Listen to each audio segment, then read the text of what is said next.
Okay, we'll move on to our next game, which is another Ubisoft title and another massive one, Splinter Cell Conviction. No, it's Conviction.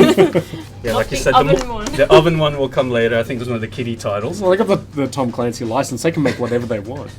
Okay, so Splinter Cell Conviction coming out later this year. It looks really good, but Sam Fisher, as always, looks pissed. What's up with that? What's happening this time around? Sam does look pissed, Yeah. but he's got a good reason to be pissed this time.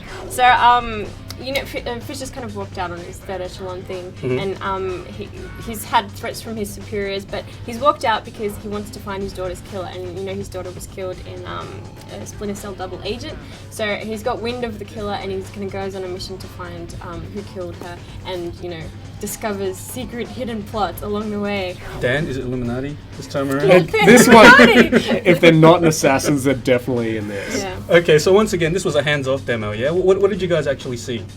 Yeah, it was the same demo they ran at E3, which you couldn't go anywhere without actually running into. It was at the Microsoft booth, the Ubisoft booth, every booth known to man. Well, maybe not PS3 booths, because it is actually a confirmed exclusive for the Xbox 360 and the PC. They showed an early part of the mission where you need to smash a mirror. Essentially, it's infiltration into, I think it was a building that looked like an embassy. Yeah, it looked like an embassy.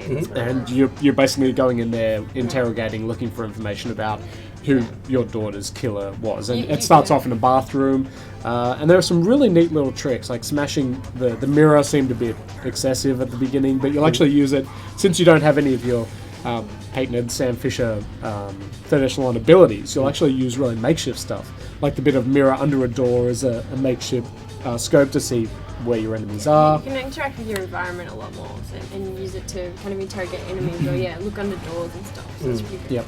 And the cool thing is that this was the thing I think blew us both away on this. Bit, and I hate you for telling me. It's pretty new for games. It's being able to, you don't get static text updates. Say, hey, go in here. Here's your target. Destroy them. Bomb the embassy. You'll actually get them through the environment themselves. So your objective to infiltrate the building is actually told through the environment. So you'll see text overlaid on the building itself. So it's like a projector. Yeah, like, it looks exactly image, like is that right? you know how big the Batman flashlight thing is. What do you not flashlight? You know how the bat symbol is. Yeah, it's kind of like that, but it's projected onto either be a building or the ground, and like big white writing which just says infiltrate the embassy, and it looks awesome. So it's very cinematic. Yeah, that's a great. It That's looks a good amazing. word to describe And Dan, you mentioned I guess some of the new abilities Sam has got, because he's gone rogue in this, so it's a lot more down and dirty, isn't it? Like no sort of high tech super weaponry, is that right? Not for the moment, but there's a little bit of rumor going around that later in the game, as you take guys down, you'll be able to equip their weapons, which is another new feature. You'll be able to pick up ammo and weapons lying around on the ground, so you may actually be able to pick up the three-eyed helmet. And of course, when you eventually break into the Illuminati headquarters, you'll get the super lasers and stuff. And all the Nazi gold! Okay, guys, so what did you actually think of the demo you were shown? We thought it was really, like you were talking about new abilities and stuff, but we saw this really cool thing called Mark and Execute. Yeah. So basically, you peek around a corner and see your enemies, and you can mark them before you come out and shoot them, and you can mark 1, 2, and 3, I think. And you can also mark like your environment. So if you mark, for example, a lampshade, and then your enemy, when Sam comes out, he'll use the lampshade to kill the enemy. And so basically, it's a kill order. So the example we saw, as you said, you come through a door, you take out a light bulb first, which darkens the area. You take out one target, and then you grab a second one and use him as a human shield.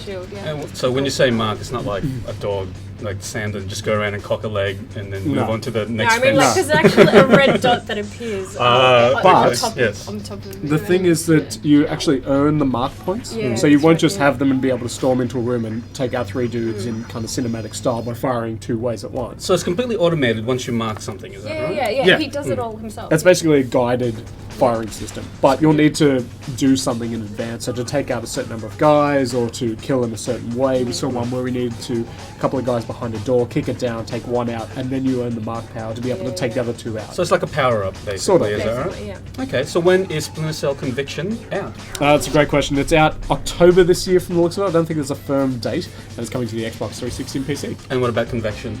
That'll be later, coming Stay out from Westinghouse.